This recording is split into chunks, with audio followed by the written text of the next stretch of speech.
ახლა მივდივარ, ესე მივეხეტები, სადაც უფრო ჩრდილო აღმოსავლეთის მიმართულებით.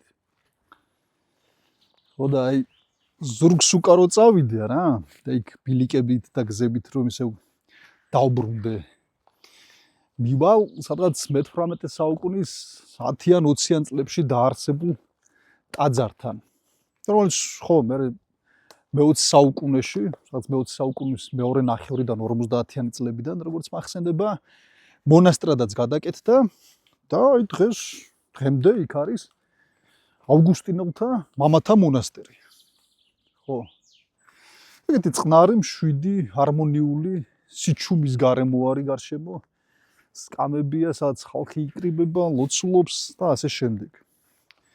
ხო და აი იქ რო ვიჯექი და რელიგიური დღესასწაულია და ვუყურებდი ამ ხალხს და ასე შემდეგ, გამახსენდა ერთი ძალიან საინტერესო ამბავი, რომლის მოყოლაც მომინდა რა. მაგრამ არ გავჩერდი იქ, აკიღა ჯერ ერთი ის კაცი, ვინც ამ ამბის ცენტრალური ფიგურა და მონაწილეა, სულაც არ იყო ავგუსტინელი, დომენიკანელი იყო. და მერეც მეორე მაინც უფრო ესეთი კაცია, როგორც მოაზროვნე რა, რომ აი ერთი მონასტრის თუ ტაძრის კარ-მიდამოში რომ ვერ ჩატევ, რაც არ უნდა მშვენიერი და ჰარმონიული კარ-მიდამო იყოს, რაღაც აი მასშტაბური ტყეღრის კაცი უფრო იყო რა.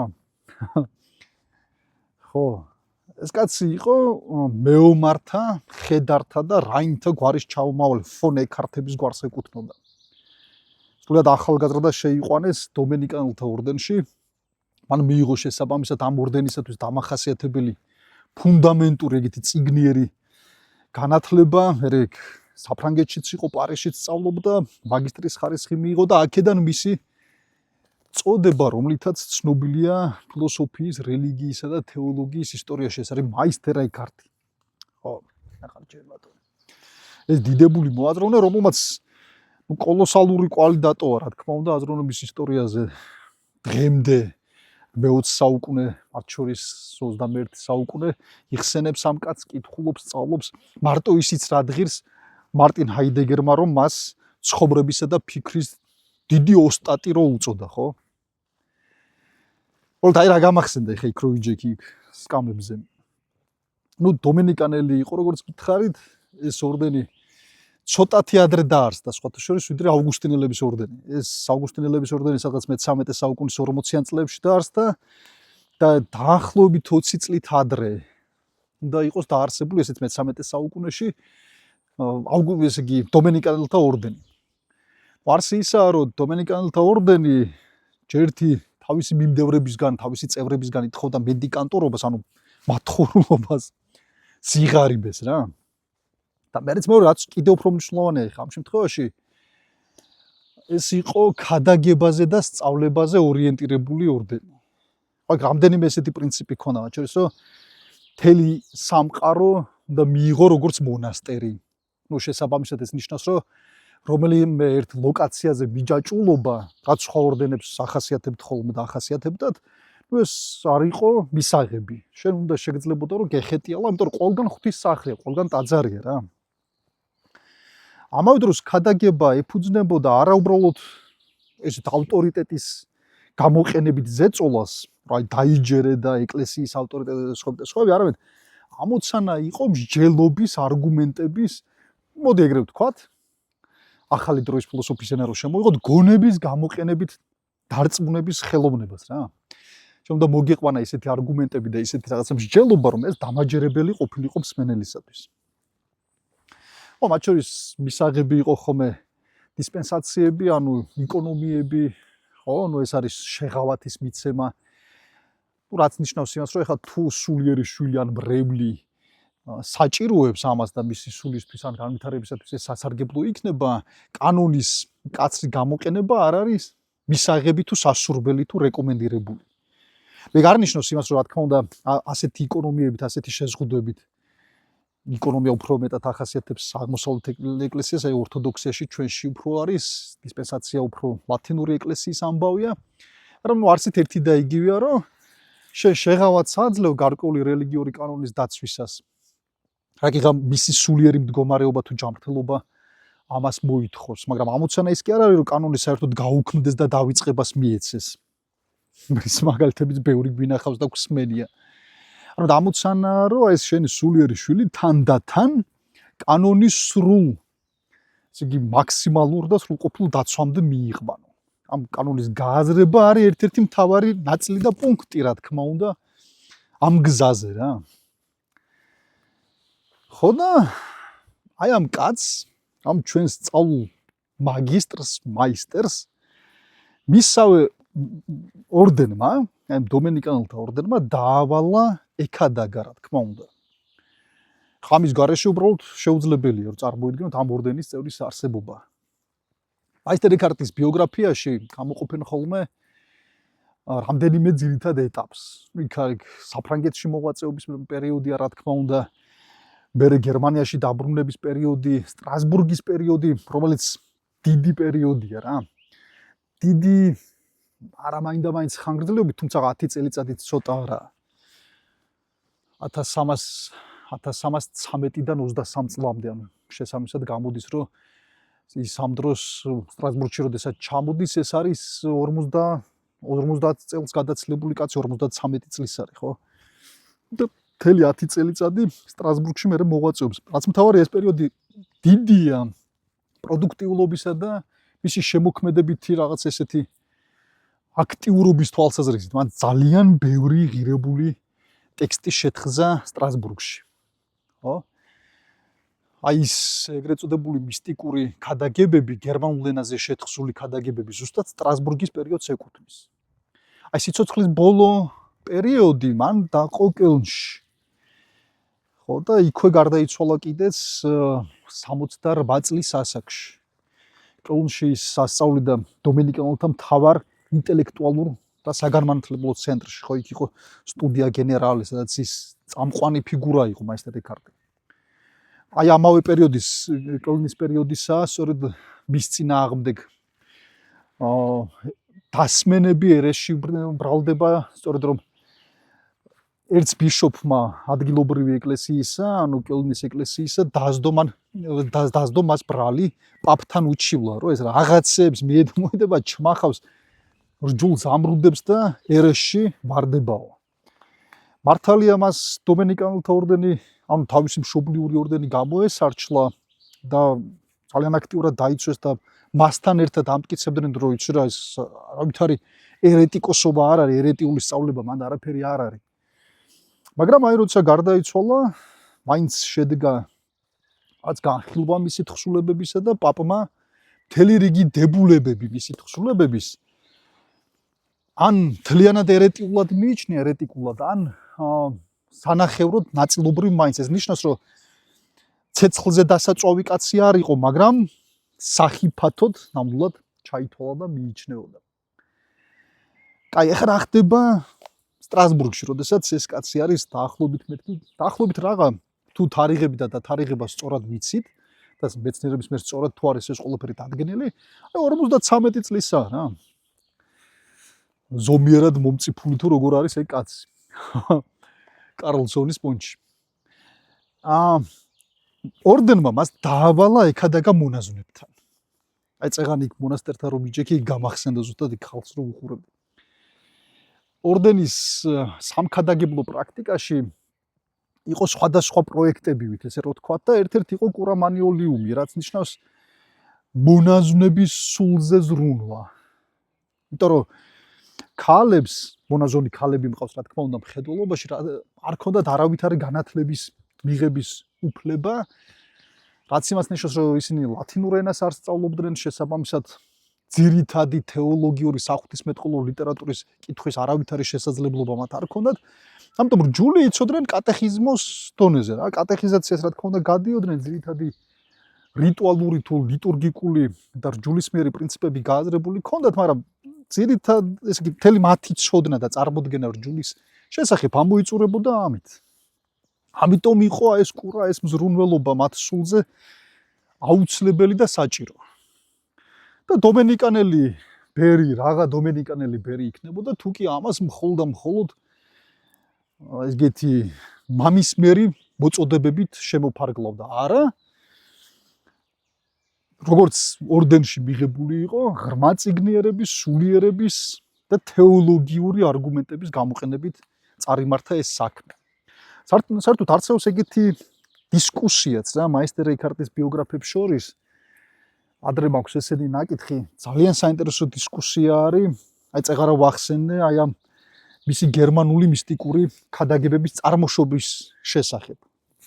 ერთი ვარაუდით, რომელსაც რამდენიმე ძალიან სერიოზული მკვლევარი აპროტესტებს, ეს ქადაგებები საერთოდ აი ამ მონაზვნების მიერ არის ჩაწერილი. ხო? და არის მერე მსჯელობა იმის შესახებ, რამდენად კორექტულად არის ყველაფერი ჩაწერილი, იმიტომ რომ თუ კი ეს მონაზვნების მიერ შექმნილი კონსპექტებია ქადაგების დროს, ლექციების დროს ჩვენს ენაზე რო ვთქვათ, ჩაწერილი და მონიშნული, მაშინ ალბათობა იმისა, რომ ისინი რაღაცა შეცდომებს უშვებდნენ, ძალიან მაღალია.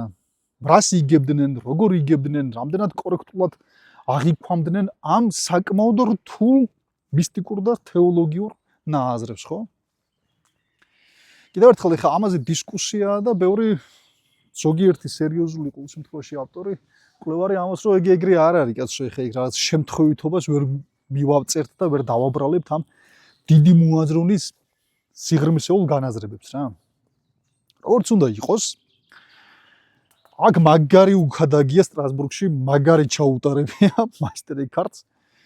შემორჩენილი არის თვითონ ამ მონაზვნების ჩანაწერები მათ შორის, მადლიერებით ახსავსე მიძღვნები, ლექსებად და ესეთი სამადლობელი პოეტური თხზულებების სახით, სადაც აქებენ და განადიდებენ მათი მოძღვრის ჭერმეტყოლებასა თუ სულიერ სიმაღლეებს. არის ერთი ესეთი ამბავით შემორჩენილი, ფანტასტიკური რაღაცა რომ ესეთი დეტალები შემორჩება ხოლმე რა. რომ მისი ქადაგება მოусმენია ერთ მომაკბდა, მოხუცებულ მონაზონს. და ხო ეს სიკვდილის პირას ეს ქალი იმდენად დიდ აღტაცებაში მოსულა და გაოგნებულა, რომ თავისი დებისთვის უთქვამს, რომ ბერდები და უკერდა მკვდები ამ სამხნის ქალი დაუბერდი, ხო? და თურმე არაფერი მწოდნია. რჯულისა და რელიგიის ახლაღა შევიტყვე და ჩემი სული აფრინდა მაღლა ზეცაში და ნუ ასე შემდეგ და ასე შემდეგ თითქოს და გასხივოსნებას ეწია ეს ქალი, ხო? ვაიგეთი ჩაუტარებია და უქადაგია მაისტერ ეიქარტს. ყველაზე საინტერესო ის არის, რომ რაკიღა ეს მონაზვნები ეგეთი უციგნური ხალხი იყო, ხო, უციგნური სწორედ რომ ეს ოფიციალური მაღალი განათლების თვალსაზრისით რაც გულისხმობდა ლათინურ განათლებას. მაისტერ ეიქარტს უწევდა, რომ თავისი იდეები და რჯულისმიერი იდეები, რაღაცა სიღრმე ამ აზრისა და რჯულისმიერი ქადაგებისა გერმანულ ენაზე გამოეთქვა და ამისთვის ის თხზავდა სპეციალურ ტერმინოლოგიასაც კი.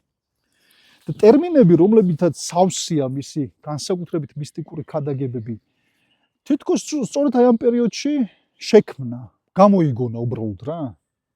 აი მაგალითად გელასენჰაით, რაც თანამედროვე გერმანულში ჩვეულებრივად დამკვიდრებული ტერმინია და ითარგმნება ხოლმე როგორც რაღაცა სიმშვიდე, აუღელბებლობა, უშფოთველობა, ხო? ესეთი, რომელიც მე მარტინ ჰაიდეგერთანაც ხმათაშორის შევხვდება და არც თუ შემთხვევით სწორედ ამავე ტექსტში, სადაც გელასენჰაითის შესახებ საუბრობს მარტინ ჰაიდეგერი, რაღაცა თავს დაუკრავს და შეეხმიანება მაისტერ ეიქარტსაც, ხო?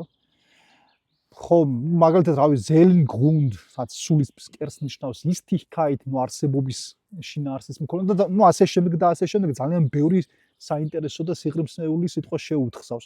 და ამას ყველაფერს ქმნიდა სწორედ იმის გამო, რომ აი ამ უციგნური უსწავლელი მონაზვნებისთვის გასაგები შექმნილი იყო მთელი მისი ნააზრევი. ოღონდ კიდევ ერთხელ ამოცანა კი არის უცოდინარისათვის სწავლებისა და ფიქრის გადაცემა და საფიქრალისა და თეოლოგიური განაზრების გადაცემა, მაგრამ დომინიკანელები არიან ესენი მარტივი ყოფითი და იქ რაღაცა გლეხური ენით რო აი შვილო და მამა და ასე შემდეგ. ამით არა, რასაც ჩვენც ხშირად შევსწრები ვართ, მოგვისმენიათ და ასე შემდეგ, ხო?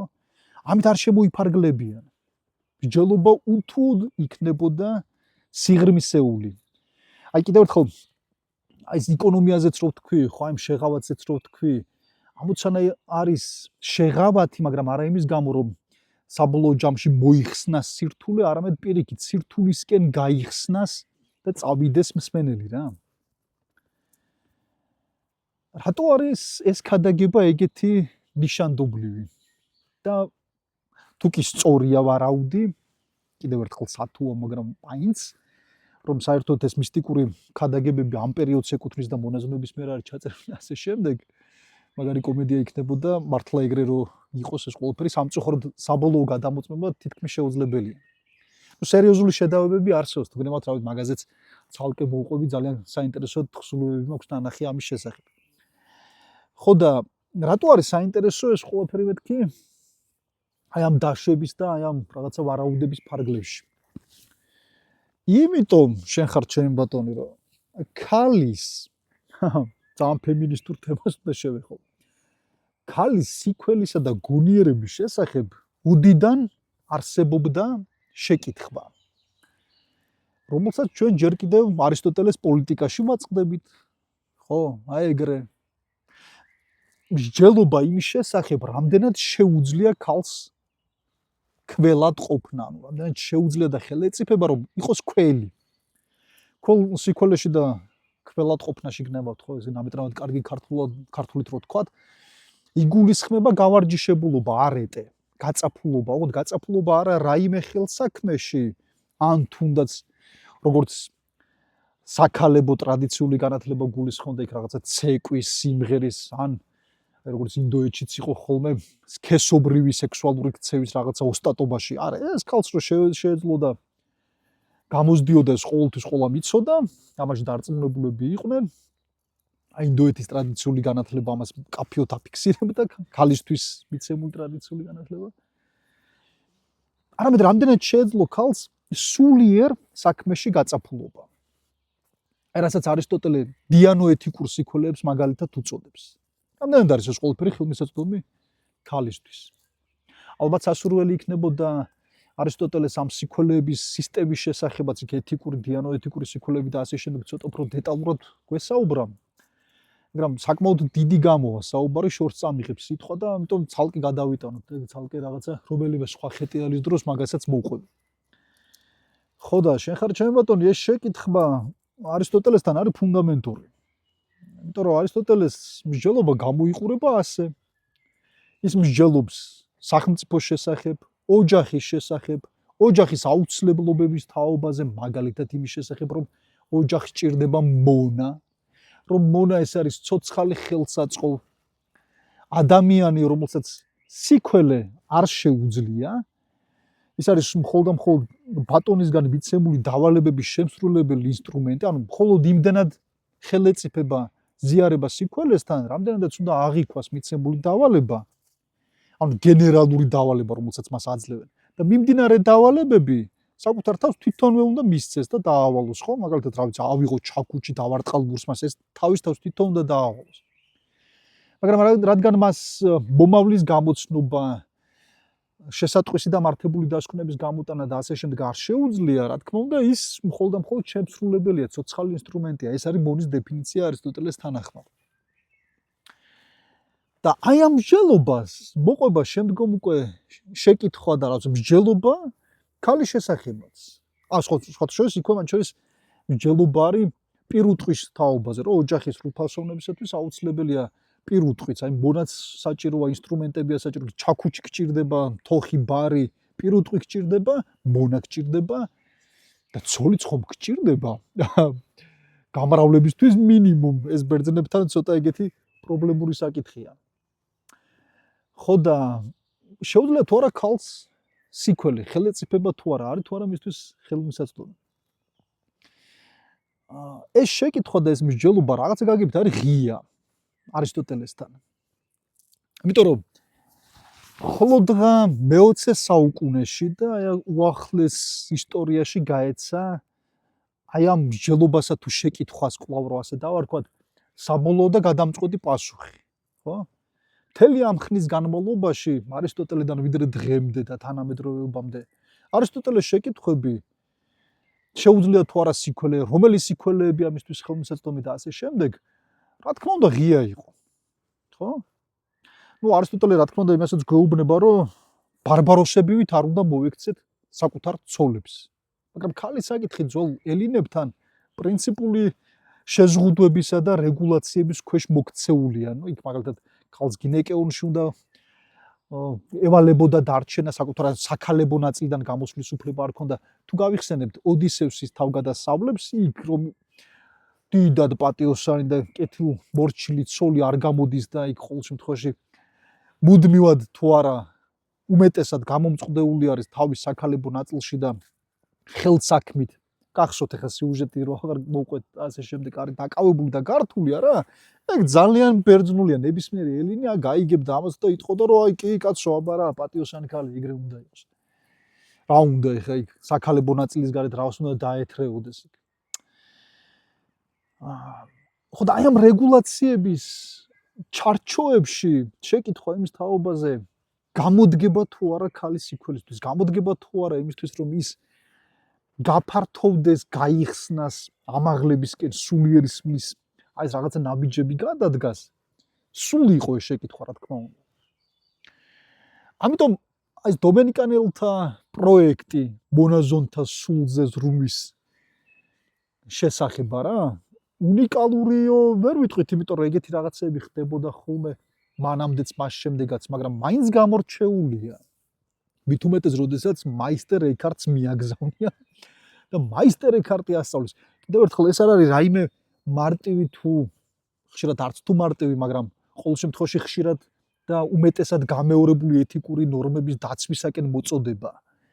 ეს არის ყოფიერების ღმერთის სამყაროსთან მიმართების ურთულესი საკითხების შესახებ ფიქრი და ამ საფიქრელის გაზიარება მონაზვნებთან იმ მოლოდინით, რომ ისინი გაიგებენ ამას და საპასუხო შეკითხვებს დაუსვამენ, ქადაგება გაგრძელდება მომდევნო კვირას, მომდევნო შეხვედრაზე, მომდევნო წირვაზე და ასე შემდეგ. ეგ სერიოზული ამბავია. რა თქმა უნდა, მე-20 საუკუნემ გადაჭრით უპასუხა არისტოტელეს ამ შეკითხვას და მაისტერ ეკარტის და ან დომენიკანელების აი ეს მცდელობა შეგვიძლია ვთქვათ, რომ უგუნური და უსაფუძვლო ნამდვილად არ იყო. იმიტომ რომ ხო ეხლა როდესაც ამდენი რაღაც ასეულობით და ათასობით ქალი მეცნიერებაშია იქ რაღაცა მთვარეზე გასვლაში და მთვარეზე ფრენაში პირდაპირ მონაწილეობას იღებენ ინტელექტუალურად იქ რაღაცა პროგრამების შეთხსვით, მე თვითონვე იღებენ მონაწილეობას უკვე დღევანდელობაში და თანამედროვეობაში კოსმოსში ფრენებში და ასე შემდეგ და ასე შემდეგ, რომელიც სფერო არ უნდა აიღო, ეხლა უბრალოდ დავასახელე ტექნოლოგიურად ასეთი რთული კოსმოსური მაგალითად ფრენები და ასე შემდეგ. თუმცა ინტელექტუალურად გნებოთ ფილოსოფია ავიღოთ, ხელოვნება ავიღოთ, ყველგან ნახეთ და აღმოაჩინეთ, რომ ქალი თურმე ქველი შეიძლება იყოს. ისე როგორც მამაკაცი ხო? ორივეს შემთხვევაში შესაბამისად სიკველეც და გარეწრობაც, ანუ სიკველის საპირისპირო რო ავიღოთ. თურმე თანაბარი შესაძლებლობა ყოფილა. და თურმე როგორც მამაკაცია თავის გარეწრობაში საზიზღარი და საშინელი, ქალიც ასეთივეა, ოღონდ საპირისპიროც ლეგიტიმური გამოდის, როგორც მამაკაცია ამაღლებული და მშვენიერი, მე რომ პლატონისეულად რომ შევხედოთ ამას ხო, ლამაზი და მშვენიერი. არისტოტელესეული კალოკაკათია გავიხსენოთ ეს მშვენიერება და სიკეთე ადამიანის სულისა. თურმე ქალიც შეიძლება ასეთივე იყოს. კალოკაკათია ქალის სულისთვისაც თურმე ხელმისაწვდომი არის ეს მშვენიერება და სიკეთე სრულყოფილება ადამიანის ბუნებისა. ეხლა რა არის მან საინტერესო რა? წინა საუბარი ადამიანის სულის განკურნების შესახებ გამომივიდა რა, ეს ფანონზე და რაღაცებზე რო საუბრობთ. ეს ერთი შეკითხვა ქალის სიკველის შესახებ. რა თქმა უნდა, აი ძირეულად და არსებითად არის ფილოსოფიურ წარმოდგენასთან გადაბმული, რომელიც გვეუბნება, რომ ფილოსოფიით სიცოცხლის შევსება, თეორიული ცხოვრება, ან ფილოსოფიური ცხოვრება სულის მკურნალობის ფორმა, არსებითი თანაც განკურნების ფორმა. მოდი ეს შეკითხვა გავაგრძელოთ შემდეგ კიდე საუბარში, რომელიც სწორედ აი ამ მკურნალობისა და ადამიანის სულიერი განკურნების შესახებ შეგვიძლია წავიყო, თქო მეორე საუბარი, ტექნიკურად მესამე საუბარი გამომივა, არისტოტელეს პოლიტიკის სხვა შეკითხვით წავიდეს, ეს სწორედ მონის თაობაზე და მონისა და თავისუფლების საკითხებს მივაბათ რა, მონის თაობაზე იყო შესაბამისად. რომელიც არც თუ ეგეთი მარტივად გადასაწყვეტი საკითხია. მით უმეტეს, თუ კი გავიხსენებთ, რომ არისტოტელე უშვებს ბუნებით მონებს და კანონით მონებს, ანუ არიან მონები, რომლებიც ბუნებით თავიანთი ფიზიოლოგიით, იმით, ამით მიდრეკილებით არიან მონები, ცოცხალი ინსტრუმენტები, რომელსაც სჭირდებათ ბატონი, მიმთითებელი და ასე შემდეგ. და არიან კანონით, რომლებიც თავისუფალნი არიან. აი ეს კანტისეული გაბედე აზროვნება, ხო, სეპერე ჰაუდეს აზროვნებისაკენ მიდრეკილება თან დაჰყბებათ, მაგრამ აი მოხდა ისე, რომ ომი იყო თუ სხვა რა ტრაგიკული გარემოება და მონად ჩავარდნენ. აი შემდეგი საუბარი ზუსტად ამ მიმართულებით წავიდეს. ნებისმიერ შემთხვევაში აი წეღანიქ მონასტერთან გამახსენდა ეკარტის ეს ქადაგება და ის რომ ქალის სიკველის შესახებ შეკითხვა ცალსახად გადაჭრილად უნდა მივიჩნიოთ. კი, ქალი თურმე და შეიძლება იყოს ქველი. სხვათა შორის ის რაც საშინელებებს მათ შორის ხედავთ ხოლმე უკიდურესობების სახით თანამედროვე განსაკუთრებით ფემინიზმის შემთხვევაში ესეც ძალიან მარტივად იხსნება, თუ კი გავიხსენებთ იმას, რომ ნებისმიერ ომს, ნებისმიერ დაპირისპირებას აქვს თავისი სიშლეგის მომენტები. აი თვალები რომ გაუფართოვდება ადამიანს და განუსხვავებლად რომ ჟლეთს და მუსრს ავლებს ყველაფერს, რაც ომისთვის თუნდაც საუკეთესო და ყველაზე კეთილშობილი ადამიანებისთვისაც კი დამახასიათებელია და ხდება ხოლმე ეგეთი რაღაცები, ხო? იმ მსგავსივე სოციალური იქნება თუ პოლიტიკური მოძრაობებიც ხშირად რაკიღა ბრძოლის სულისკვეთებით არის წარმართული, ხშირად მსგავს ფორმებს შეიძენს ხოლმე, ასე რომ მანდაც არაფერი საბოლოო ანგარიშით გასაკვირი არ არის, ხო? ხო, აი ეგრე პატარა საუბარი ფანტასტიკური ეკარტის შესახებ, ოდესმე ალბათ თუ დროს ვიპოვი და მოცალეობად სამაგისო იქნება, აუცილებლად ვისაუბროთ თვითონ შინაარსების შესახებ მისი ტექსტებისა, იმიტომ რომ ხო, მაიმუნის ერთი კაცი არის. არა მხოლოდ ტერმინოლოგიის შეთხვის გამო, რა თქმა უნდა, არამედ იმ ნააზრების გამო, რასაც ის ამბობს და წერს. თან ქადაგებებში, რომელთაგან ეს ნიშნავს, რომ ნაწილი მაინც მისი ნააზრებისა აბსოლუტური ექსპრომტი იყო. საუბრის დროს დაბადებული ცოცხალი ფიქრი იყო. ხეც რაღაცა. აი, ეს გვეყოფა.